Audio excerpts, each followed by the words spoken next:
ஒரு குட்டி கேம் வச்சுக்கலாம். நான் ரெண்டு ஆப்ஷன்ஸ் கொடுக்குறேன். உங்களோட ஃபேவரேட்டை நீங்கள் சொல்லுங்கள். தூத்துக்குடியா சென்னையா? ரெண்டும். எம்பி கனிமொழியா கவிஞர் கனிமொழியா? இல்லை, இப்போ அதிகமாக எழுதுறதில்ல, அதனால எம்பின்னு தான் சொல்லணும்னு நினைக்கிறேன். பாரதிதாசனா பாரதியாரா?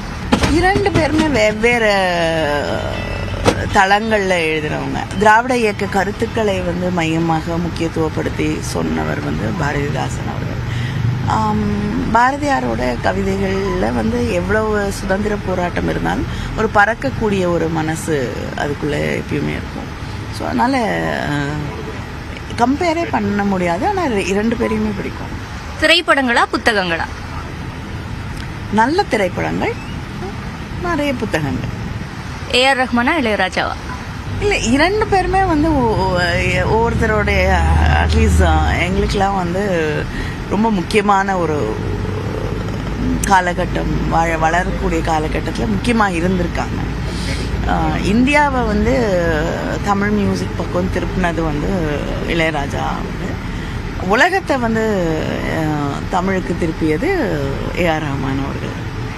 சைனீஸ் ஃபுட்டா இந்தியன் ஃபுட்டா? எந்த சாப்பாடு சாப்பிட்டாலும் 3 நாளைக்கு அப்புறம் இந்தியன் ஃபுட் தான்.